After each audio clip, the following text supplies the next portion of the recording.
animators and artists. Welcome to Toon Boom Animation's Trends event. Today's panel discussion focuses on starting a career in animation. Joining us for this panel is Allison Mann, talent manager and co-president at Fourth Wall Animation Production, Brooke Keesling, head of animation talent development at Bento Entertainment, and Ellen Sue, head of artistic recruiting at Titmouse. Let's start by getting introductions out of the way. Brooke Keesling, can you tell our audience about yourself and your experience in recruitment or talent development? Yeah, I started as an animator. I went to CalArts and got my MFA in experimental animation and was a filmmaker for a while. And I was an artist. I worked in visual effects. I worked in stop motion. And somewhere along the way, I realized I'm more of a people person and I like connecting people and I love artists. So at a certain point, I pitched myself to Cartoon Network and I was their recruiter for a long time. And then I went over to Disney for a little while and now I'm at Bento Box. And I love being at Bento Box where I can recruit talent for our current shows. Plus we have, seems like 1 million shows that we're crewing up. And then I also work with our development team to watch pitches and see what next new shows we can help greenlight. Oh, very nice. That's awesome. Ellen Sue, can you tell our audience about yourself and your experience in recruitment or talent development? Sure. Similarly, I've had a winding path in animation. Started out kind of with a promising 3D animation career, internship at Pixar, good student film under my belt. But then shortly after graduating, I realized being a technical 3D artist was not for me. And I had this moment of damn, did I waste my time in college studying 3D? I had all this regret and doubt. But after a moment, I just kind of pulled myself together, completely redid my portfolio for 2D, did a couple of hustle projects, and I pivoted into design. That's where I kind of freelanced all over the country. I wanted to travel, explore different work cultures and atmospheres before getting locked down to one place. Settled down 3 years later at a little commercial animation studio called Nathan Love. And I started directing for clients such as Nickelodeon, NBA. And during this time, I started teaching at the School of Visual Arts, fostering award-winning student films. And that was when I realized my passion for teaching and sharing knowledge, helping new artists breaking into the industry. So I spent a lot of time volunteering for a group called Women in Animation, helping them create informative panels and presentations, being a mentor in their mentorship program. And organizing career fairs. So at the end of 2020, 5 years after directing commercials, I was looking for a new journey and I wanted to work on story-driven projects or episodic stuff, but I didn't really know where I would fit from the outside looking in. And that's when I came across a recruiting job posting. And after reading the job description, I was like, well, that actually transfers all of the skills I've built out throughout my weird path. And after a flurry of interviews, I landed the position. And, used all of the experience from directing, from organizing for WIA, and teaching, and put that into recruiting. So at Titmouse, I really am passionate about, staffing diversity, finding more female supervisors for projects. I propose and run their new internship program where it includes a recruiting track because there was never a school or program that you could really go into to learn recruiting for animation. And my approach to it, I think, is just thinking about what I wish I had when I first started and how do I provide that for the next wave of artists behind me. So moral of the story is no experience you gain is wasted. And everything I've done in my career ultimately benefits me now. And it's never too late to pivot. So, yeah. Oh, that's really nice. I love how you said that, no career experience is ever wasted. It's so true. Oh, thank you for sharing that. And Allison Mann, can you tell our audience about yourself and your experience in recruitment or talent development? Yeah, so for me, I've been drawing and painting since I was about 6 or 7, taking art classes. I went to an art high school. I wanted to be a 2D animator. In my art high school, my teacher was like, 2D animation's dead. You have to pick a different career. And the internet in the 90s wasn't what it was. So I got discouraged easily, and at the same time I was rescuing seals for 3 years. So I thought I wanted to be the next Jacques Cousteau and do marine biology and documentary filmmaking.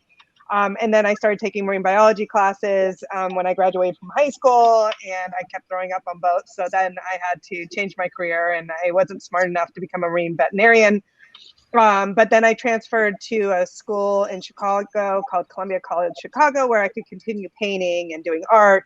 But then I majored in business of the arts. And during my time at Columbia, I interned in 2 places, one being in casting at a place in Chicago and the other one at Nickelodeon. I learned quickly that working with actors wasn't my jam, but even though my internship at Nickelodeon was in finance, I was like, this is my humans, these are my humans, this is my community.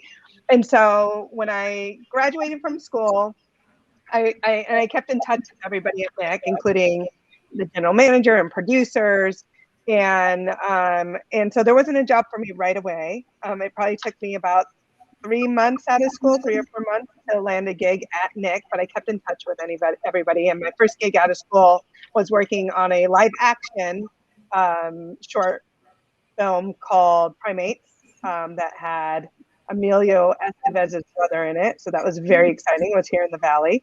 And then, but knew I didn't want to do live action, and I kept in touch, like I said, with people. And so a couple months later, I got offered 2 gigs, one being a PA on Go Diego Go, and the other one was working in special events. And part of the job in special events not only was giving tours, but it was looking at all the portfolios and dividing it up and giving them out to all the productions. And I was like, I don't know what I want to do in life, but like the job that felt a little bit more broad, where I could kind of learn and kind of page it up, felt like kind of the best kind of scenario. And within 5 years at Nick, I took the special events gig. I formed my own recruiting department. I took over the internship program that brought me into Nickelodeon. And then I got recruited to go to Disney as a recruiter, Walt Disney Animation Studio.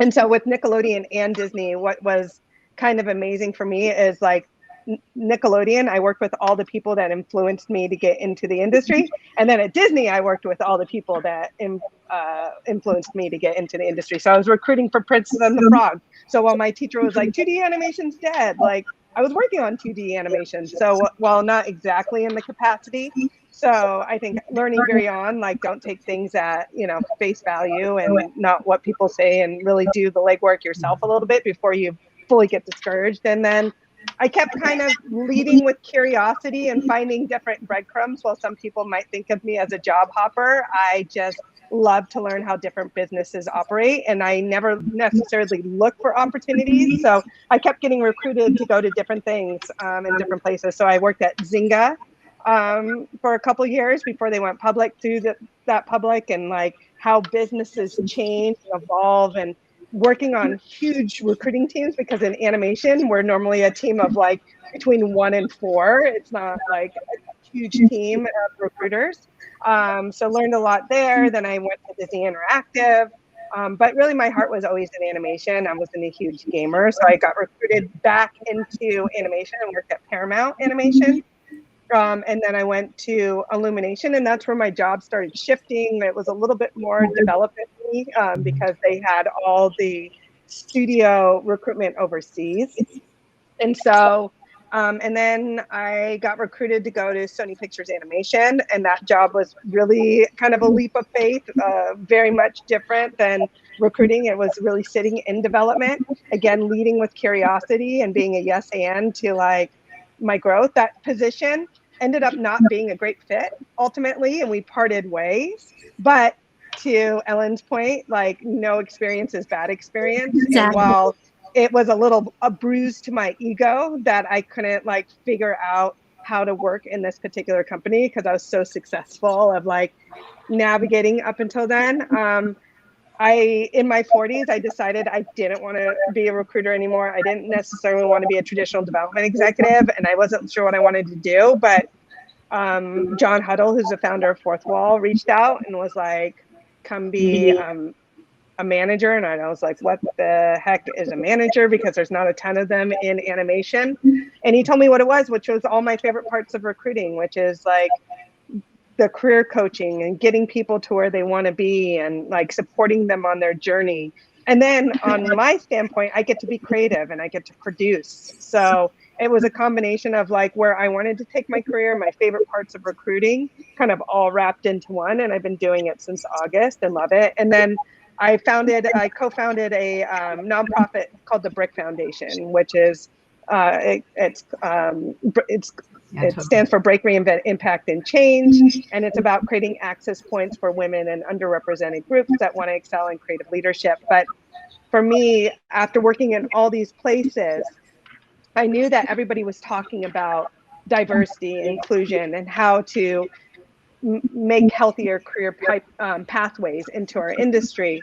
And so for me, Brick was founded on the idea of getting everybody together to have conversations to solve, because we're stronger in numbers and making change versus if we're all siloed in our different companies trying to do that. So we kind of gathered together to try to make change. And I didn't have the outlets necessarily in the studio system.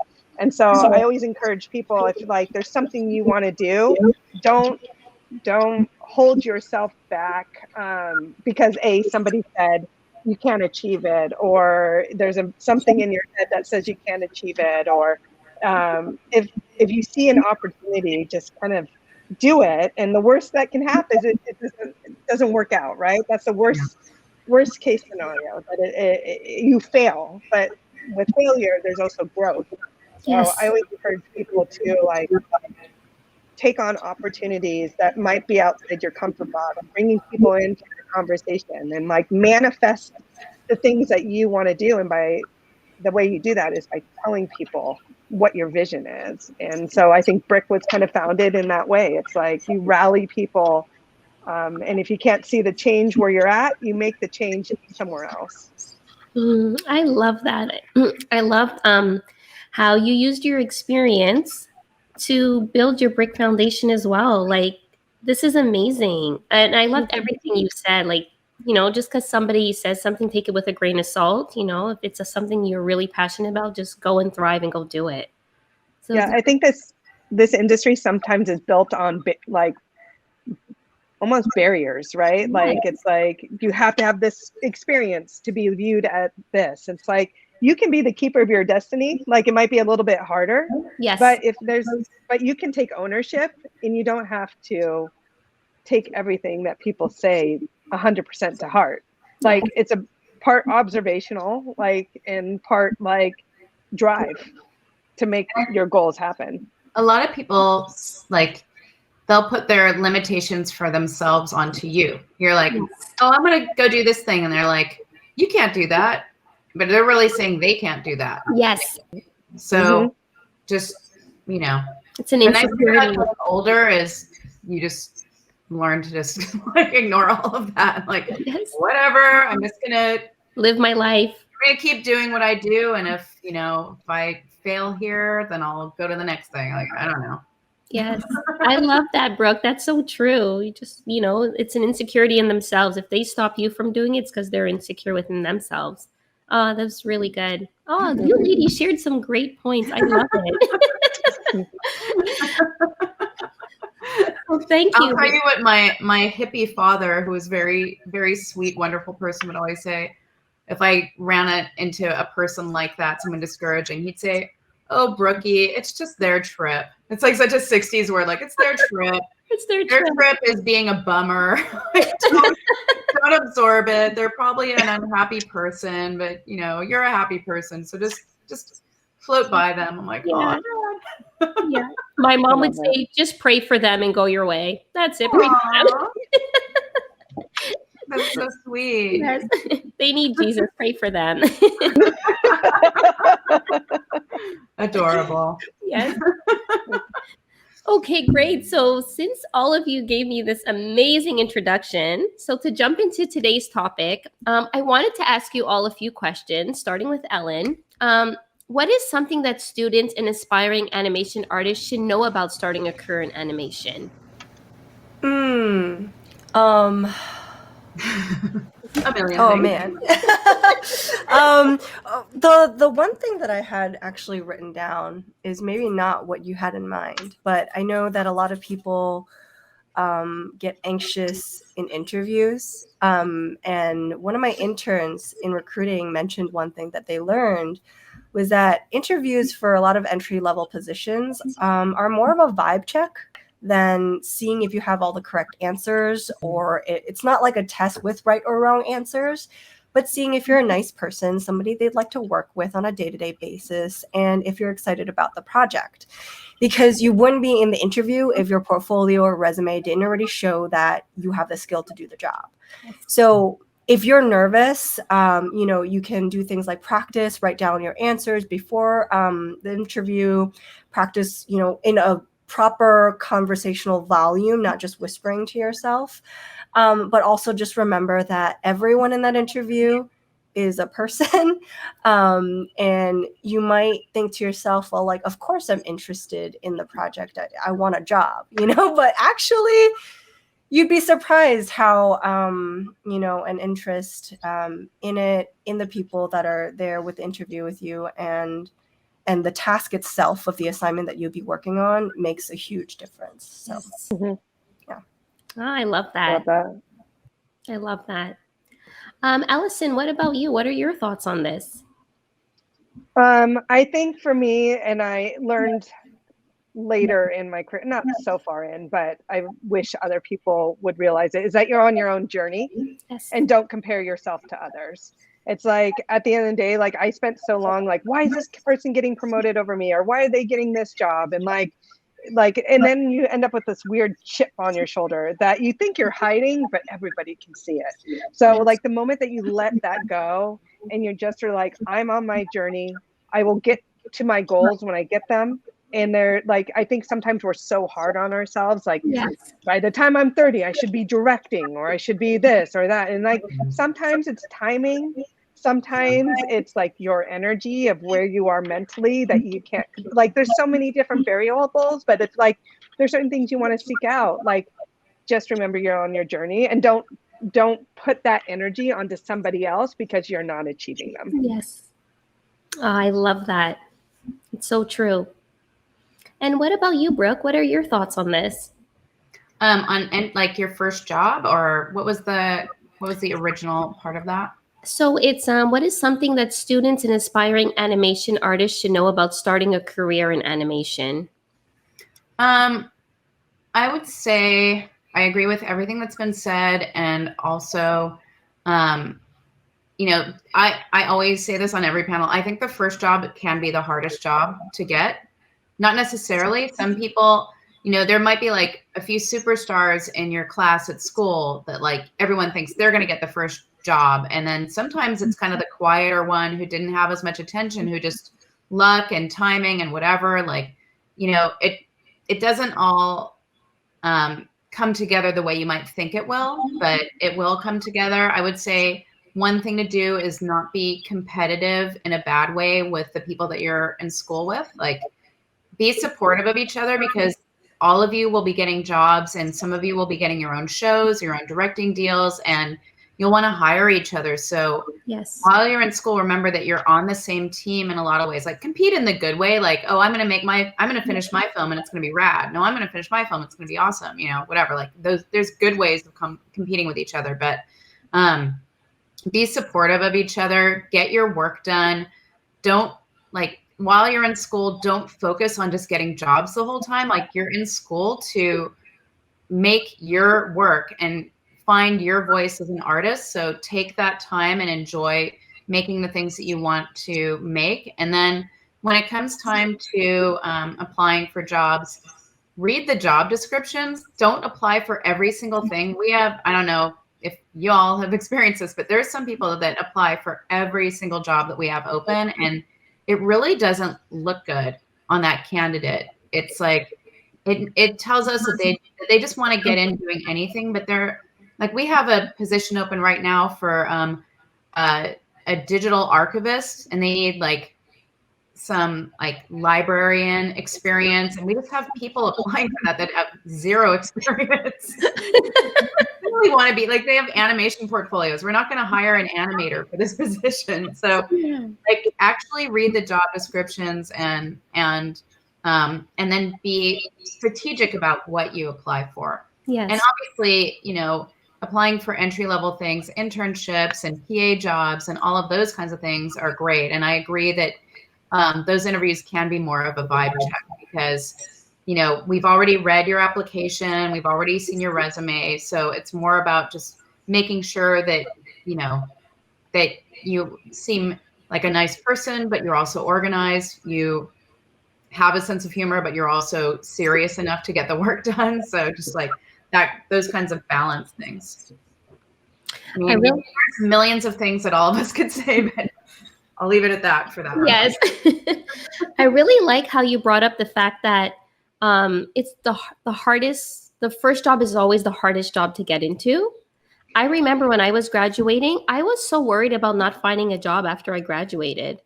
I'm sure you hear that a lot from when you do interviews with like different animators, artists, or even students. They're probably like, "Oh my God." We were too. Yeah. We were all. I mean, there's that old, AFI list movie, The Graduate, with Dustin Hoffman, and it's like all about the anxiety that pretty much every graduate feels, unless they got some offer while they were in school, and they just like know they're going to go to that thing. But that doesn't happen as much in animation as maybe other career paths. So it's just normal to be nervous about it. But if you spend your whole time while you're in school worrying about what job you're going to get, you're kind of wasting your time at school. And like, say you're going to live to be like 80, 90, 100 years old, school is only 4 of those years. It's like a little part of it. So just like do your work while you're in school and do like milk every second that you can. Make, if they tell you to make 1 film, make 3. Just like make stuff. Yeah, you never know. And to that point, like, I think we always look for people that go beyond the school assignment, right? Like, it's not just about, because otherwise everybody's portfolios look the same. So it's like, when we're with the vibe check, it's like, what defines you as a creative? Like when I talk to my clients and we talk about like where they want to go, it's like, you have a brand, you're starting somewhere. What does that mean? You could have so many interests, but just like any business, you have to start somewhere, right? Yes. And you can't be a jack of all trades. Like you have to get people to trust you of what you can execute, and you have to have a vision of what that is. Just like we were talking about this last night, Brooke, of like Apple and Microsoft, they all started in a garage with a product. And then as consumers started to like connect, then they could like build upon that. We're the same thing. Like we are little businesses that people start to get to know and trust for the expertise that we bring to that specific role or discipline. I love that.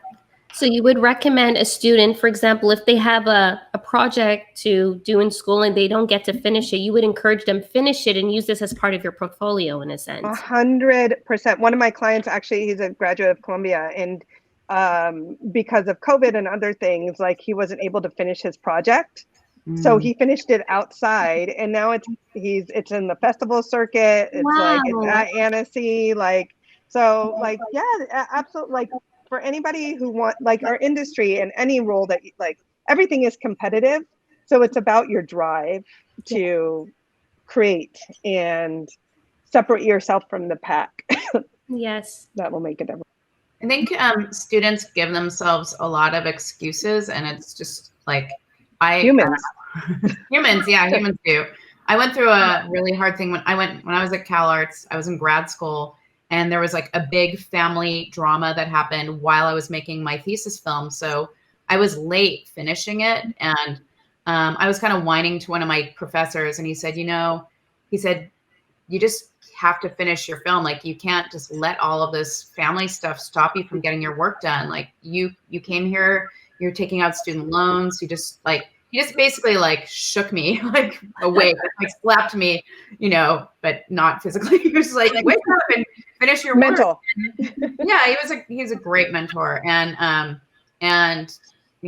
ended up, because for a while I was like, I don't know, maybe I'll just, quit school or whatever. And I finished it and ended up winning the Student Academy Award and going to 1 million film festivals. But like, it took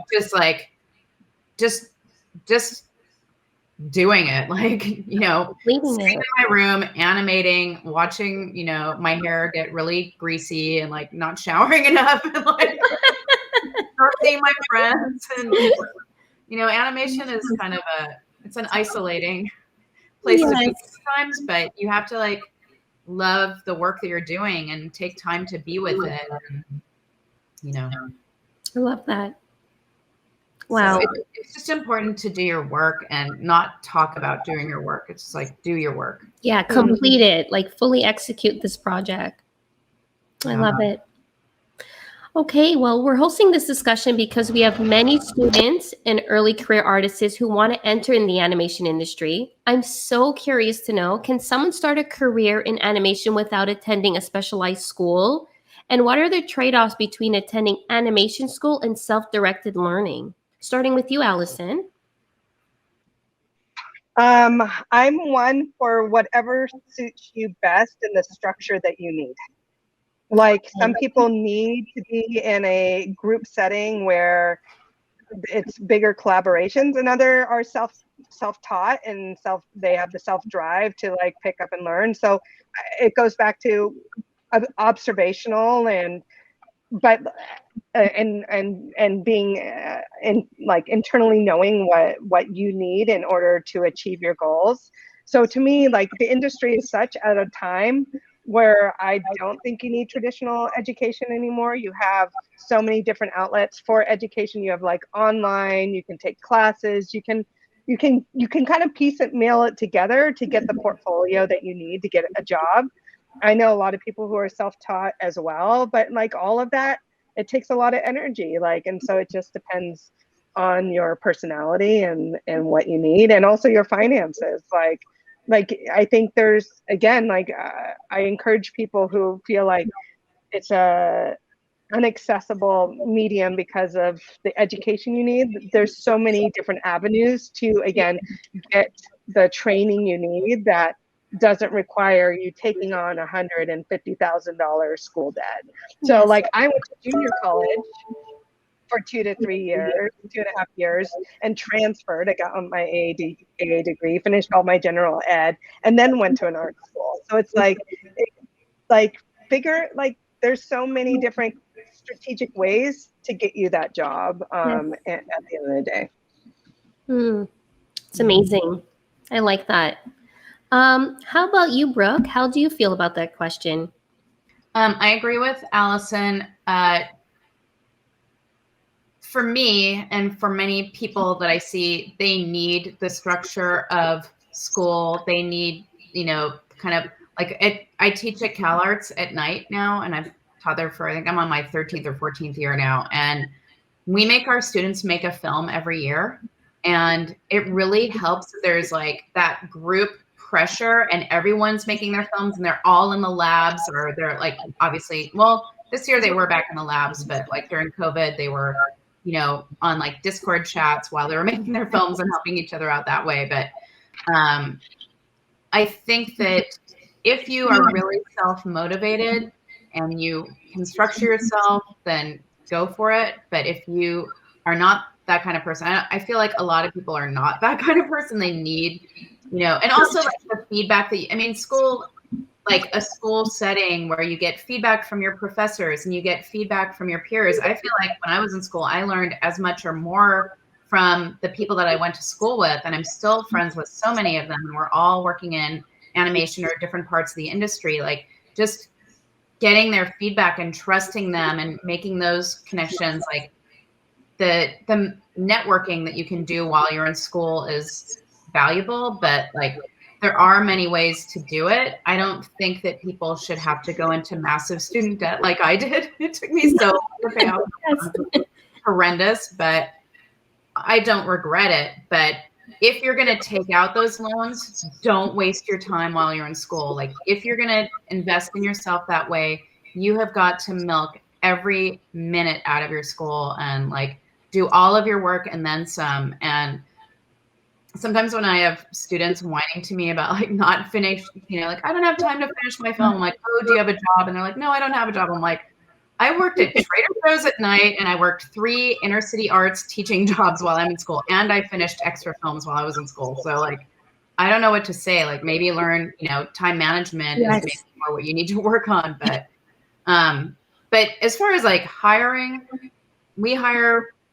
I don't ask them where their degree was from. I mean, sometimes, be like, oh, this person went to RISD, or this person went to SVA or SCAD or San Jose State. Like, it doesn't even have to be a big private school. It can be like, there's great state schools in California that have amazing animation departments, and those are way less expensive. So, but I don't ask people for like their GPA or, knowing where they went to school can be kind of helpful to know, like, oh, their professor was Amy Kravitz at RISD. I know what her philosophy is, or like I can kind of know what philosophy they learned while they were in school by which school they went to. But ultimately, this comes down to their work and their portfolio and, their attitude.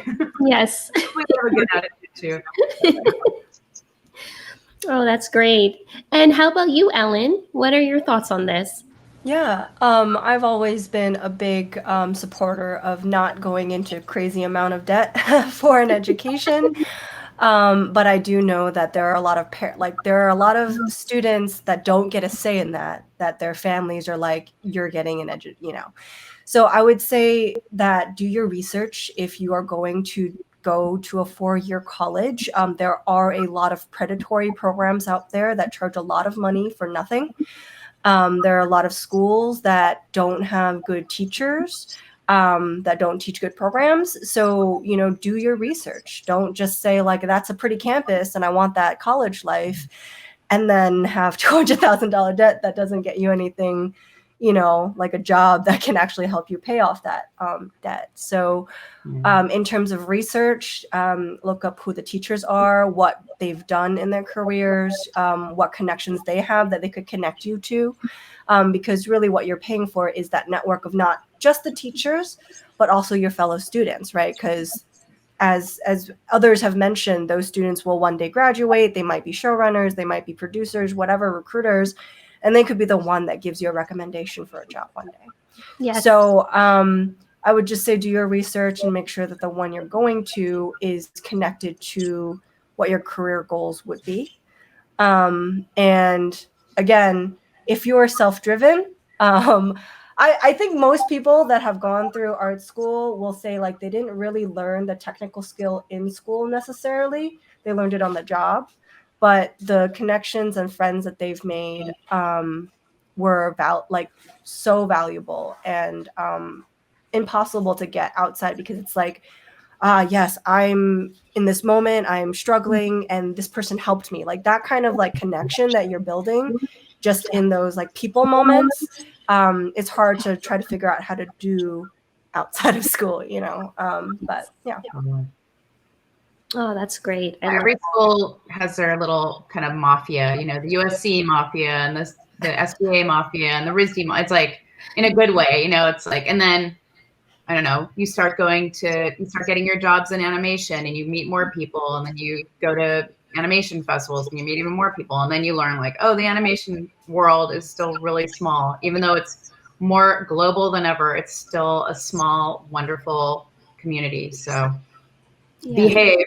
Behave. It's a small world. Okay, well, the school year is coming to an end and many students are getting ready to enter the workforce. Can you tell me what roles and job openings are typically available to recent graduates? Like, I mean, how can students build portfolios with these roles in mind? Starting with you, Brooke.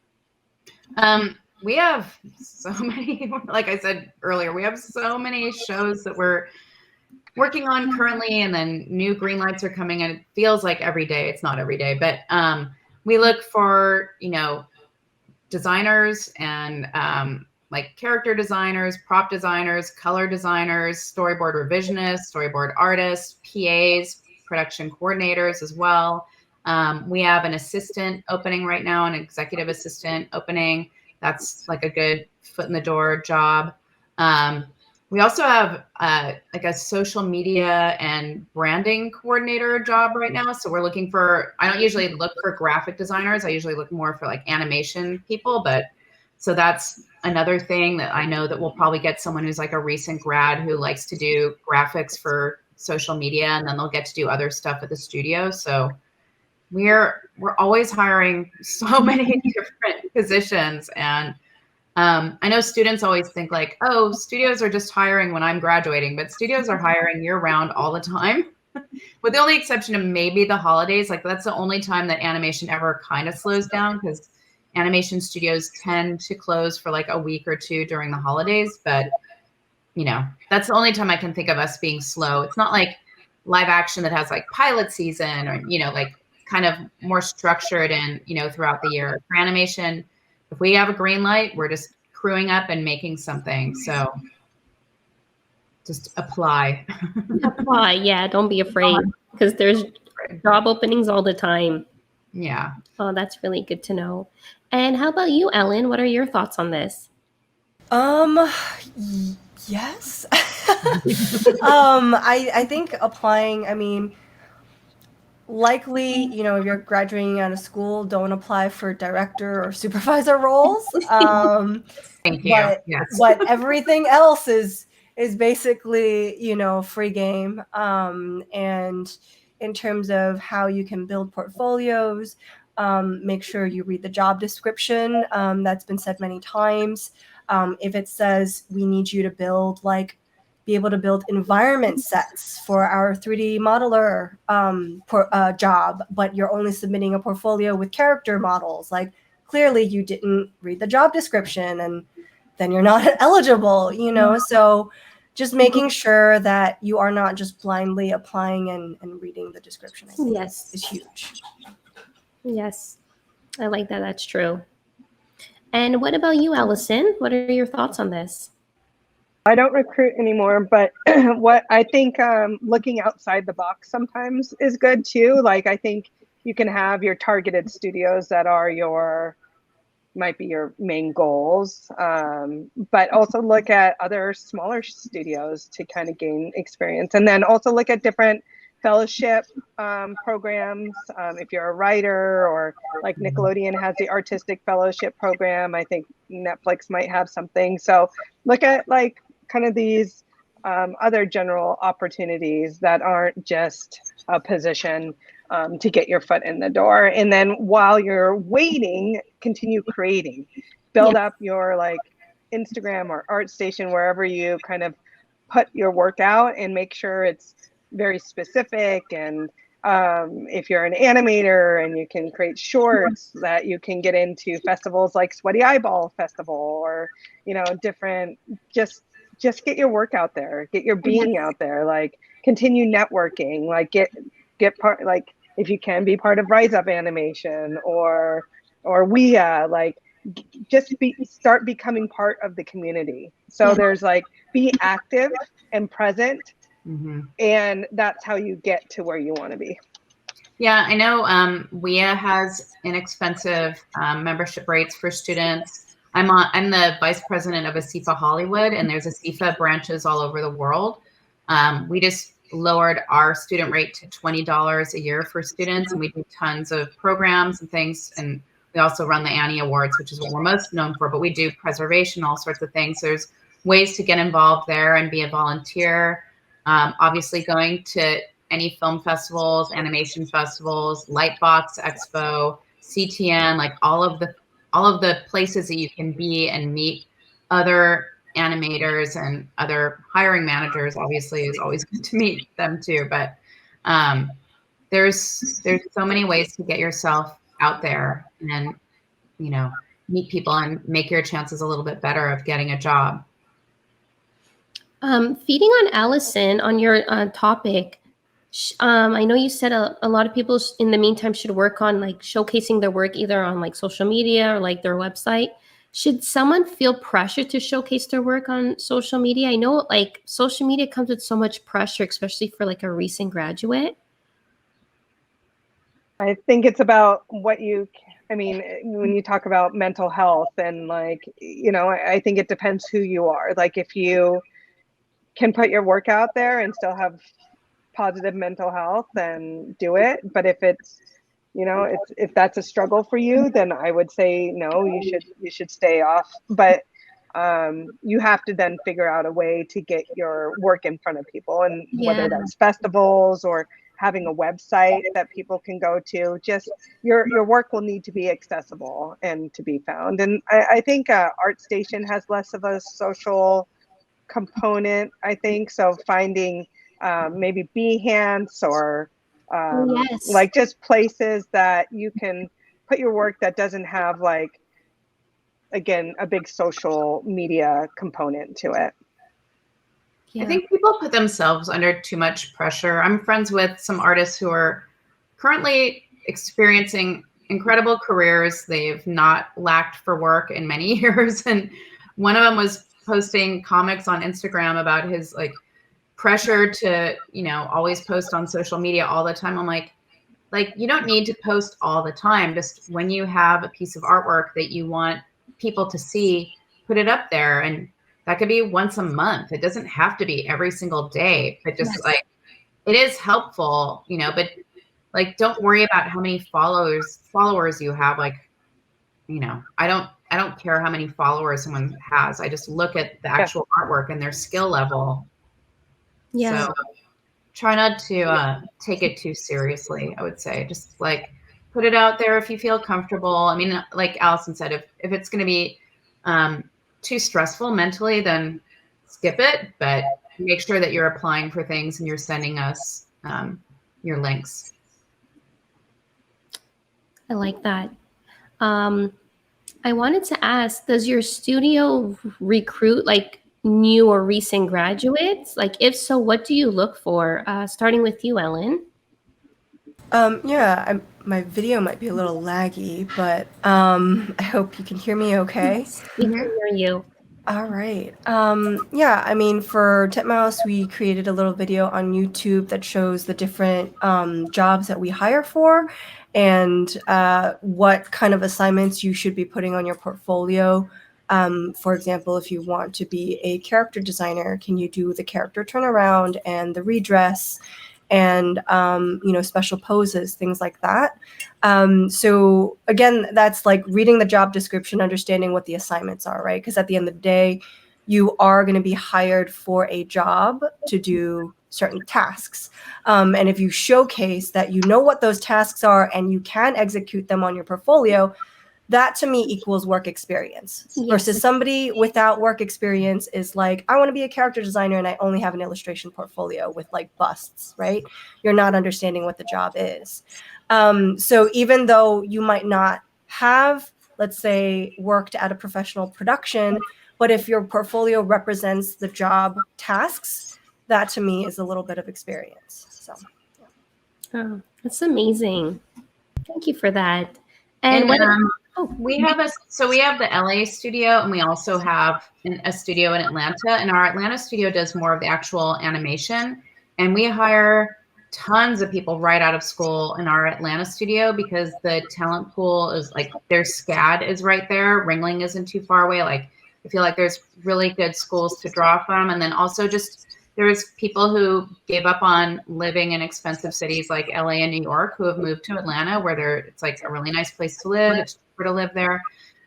So we hire tons of people right out of school there. I'd say it's a little more competitive in LA just because it's more, there's more people here who have been working in animation for years, but we always do balance out our crews with like, seasoned people. So we make sure that we have like everyone represented, like the whole team of like ages and experience levels. We want to make sure that we can get everyone in there on all of our crews. So we, definitely hire entry-level talent. We also have an Australia studio now that we opened during COVID, and they hire a lot out of school too.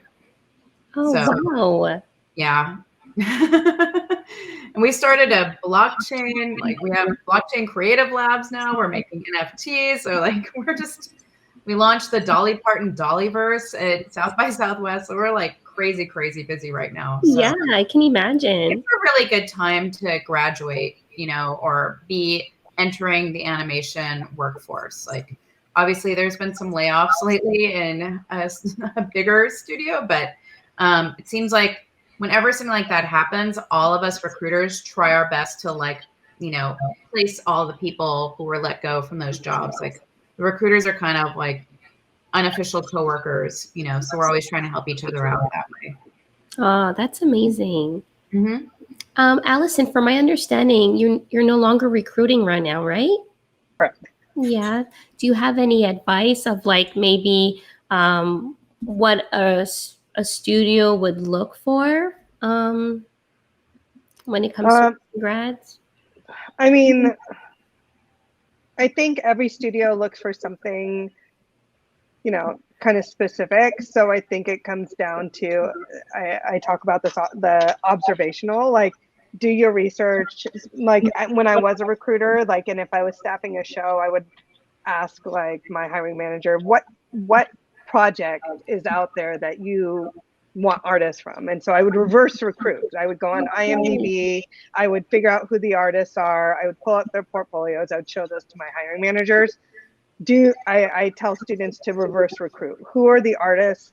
Like what projects do you want to be on? Look at the artists that are working on it. Look at their portfolios. If their portfolios look like your portfolio or your portfolio looks like theirs, then you have a shot. But Yes. if it's really far, like kind of apart, so there's a lot of resources, and you just might have to do like some extra digging in order to figure that out, or detective work. But like, it's worth the extra mile, and it will save you time and kind of heartache of like, why am I not getting these jobs? Why isn't anybody like calling me? Like, you can kind of figure it out by following those breadcrumbs. I do think like something we never talk about on any recruiting panels is just there's some people who can't draw well enough to do the jobs they're applying for. And I just like, I wish that they would be honest with themselves and see like when they look up another person's portfolio, like you either need to practice your skills, whatever it is, like background painting or character design, like, or maybe take it as like, okay, I've been applying for 5 years. I'm not getting anywhere with this. Maybe that's time for you to think like, what else can I do in animation? Because there's no shame in saying, like, I mean, I studied animation. I don't want to be an animator for a living. I liked making my own films, but unless you're in Canada with like the National Film Board or, a country that pays for like grants for those kinds of things, like I didn't want to go be an animator at a studio, but I found my own path, as did the other people on this panel. So there's a lot of things that you can do work in an animation studio if you want to be around it. We have accountants, we have operations people, we have IT people, we have, casting agents. There's like so many different jobs to do to be near animation. So if you're just be honest about like looking at your stuff and seeing like, can I draw as well? And can I match the style of the shows that I'm applying to? Because if not, it's okay. Like that's all right. But maybe pivot and look for something within the world that you can do really well, because you'll feel better about that, I think. Yes. I like how you mentioned that, it might be hard for someone to find a job, even though they're applying left, right, and center. Have you ever come across someone who was so good, like when it comes to animating, but it was maybe the specific keywords they weren't using in their resume or cover letter, or maybe even in their LinkedIn profile that was holding them back? I haven't seen that. I don't think it's, if their for visual portfolio people has the goods, then they'll pretty much get in. Yeah. It's usually more like timing. Like we all find amazing people all the time that like, I wish I had a position for them right now. It's more like that. Damn. But we just keep them in mind and we just keep trying. Recruiters are always trying to help people succeed. Like that's what we want. We want our studios to succeed, and we want the people who are applying to succeed. So yeah. Well, and then to that end, I think believe in good intentions, right? Like I think oftentimes they're like, if we're trying to give feedback, I've seen people who don't take the feedback well from recruiters who are trying to help them get in, and then they blast them all over social media or wherever. Wow. And so it's like, be kind.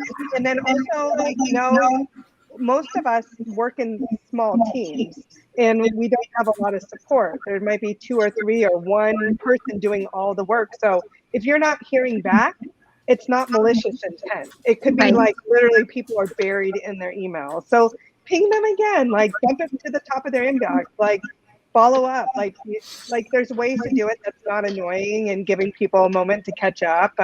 But it's not because people are ghosting. Most of the time, it's literally because they're drowning in their inbox. Yes.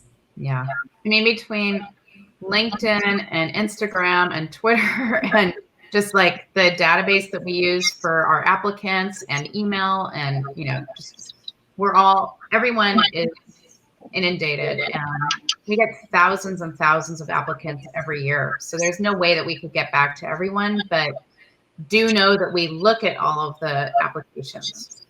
Okay. Okay, that's great. Really great advice. Thank you for that. And do you have any recommendations or resources for students and artists when it comes to starting a career in animation? Ellen, we will start with you. Yeah, so I would say there are a couple of online schools that I recommend: Concept Design Academy, Project City TV, and Animation Collaborative, animc.com. And it depends, again, do your research about, because different people find these schools and different people teach at these schools. So some might be better if you want to do VFX, some might be better if you want to do school like features like Pixar, or you want to go into more children's media. So just do your research, figure out who's teaching, and yeah, search that way. Very nice. Thank you. And how about you, Brooke? I agree with all that was said. And also, I would say, whatever city you're in, there's bound to be life drawing. In LA, we have the Animation Union, and they have a lot of classes there. And then if you're working in any of the studios already in LA, like you need to continue your education, your whole life in a way. Like it's like you'll learn a lot of work, but it's always good to take whatever classes are offered. And there's a lot of free classes that are offered once you're working in different studios. There's a place called Studio Art. There's a place called LAFA. There's, life drawing classes and groups all over the city. So, and just keep learning and keep improving. And there's going to be studios and jobs that exist 10 years from now, 20 years from now that don't exist right now. Like Yes. I couldn't go work in PR when I graduated from CalArts. I worked in practical effects, like building things that were blown up, like physical, practical things. I'm like, that's mostly done. Like that's a hard job to get now.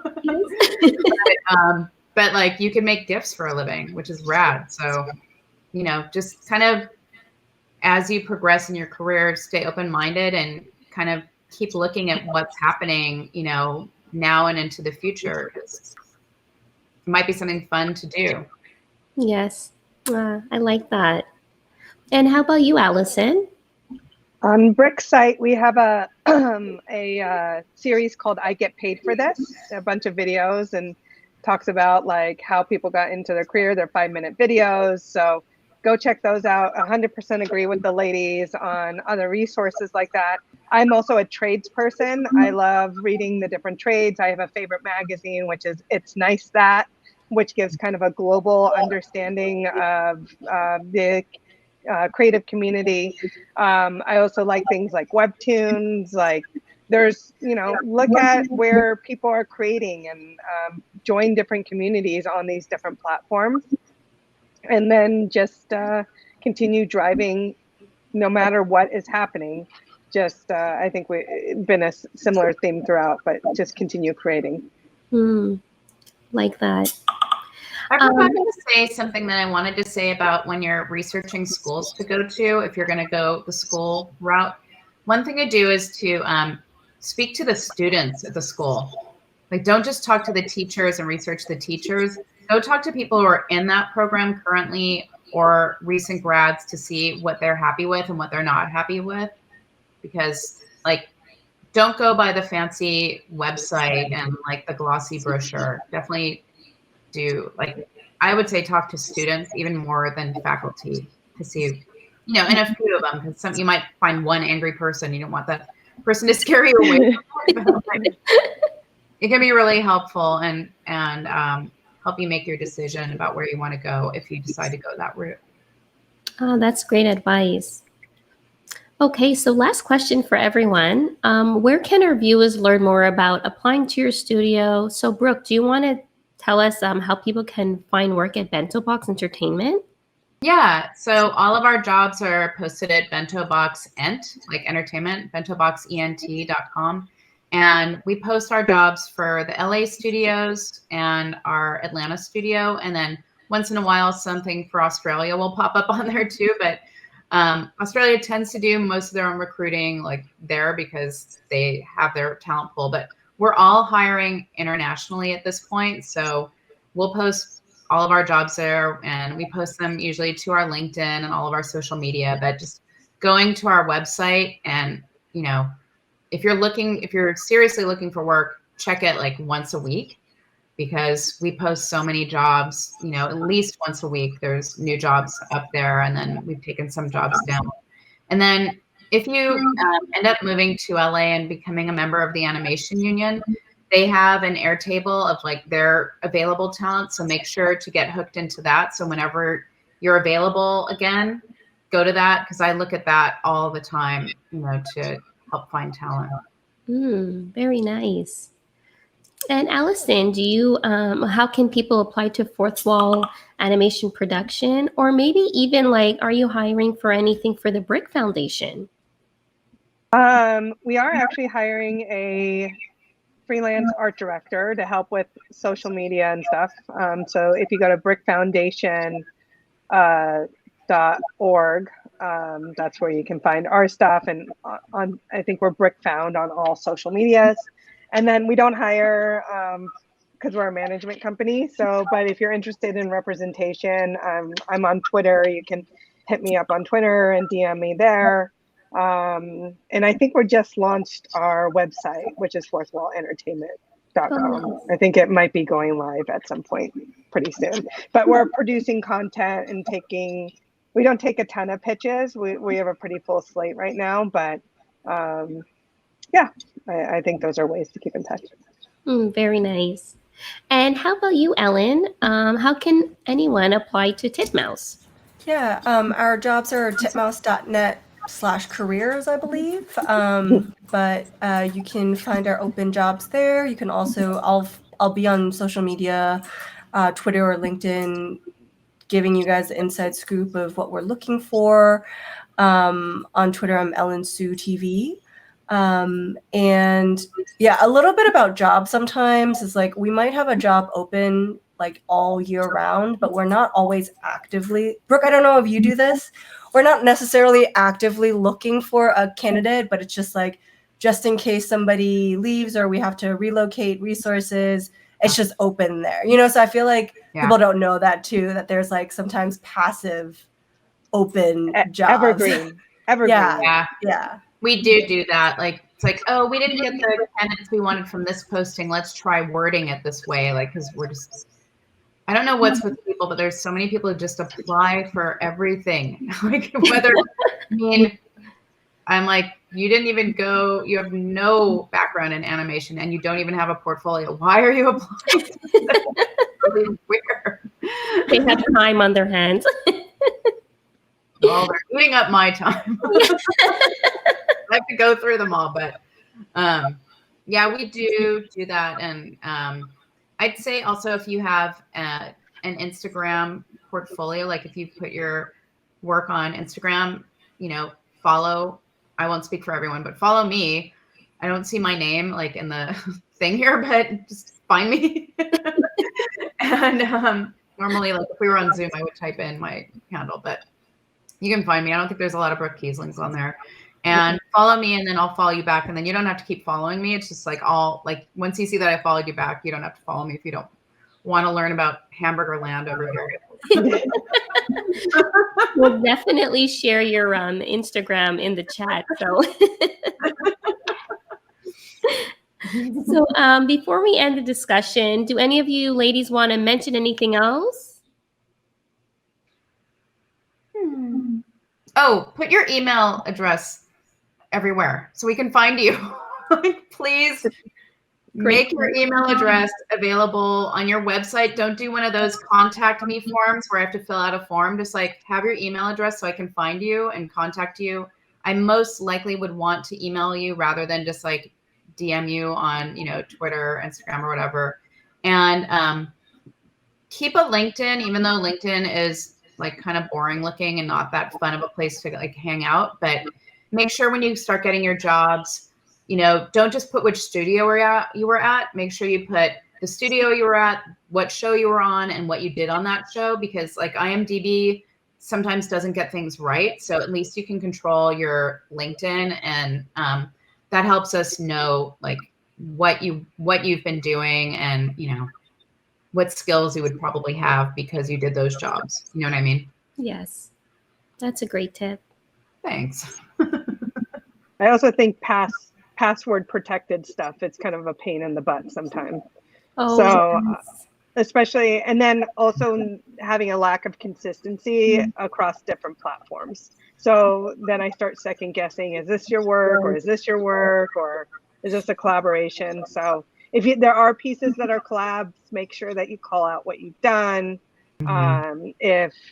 Make sure that again, it's about branding, that no matter what's on every single platform, that it's pretty consistent with the work that you want to have out there. And then password protected is like could kill a job opportunity. Passwords have killed so many jobs, and people don't even know it because they didn't send us the password, or they've changed their password and we have an old password. And so if you really need to password protect it, it's NDA, it's like, then yes, but the minute it's been aired, put it in a non-password protected area. Yeah, that's great advice, actually. Well, thank you, ladies, for joining us on this panel discussion on starting your career in animation. If you enjoyed our session, tune into our other sessions at ATE. Thank you, everyone, for joining, and until next time, bye. Thank you. Bye.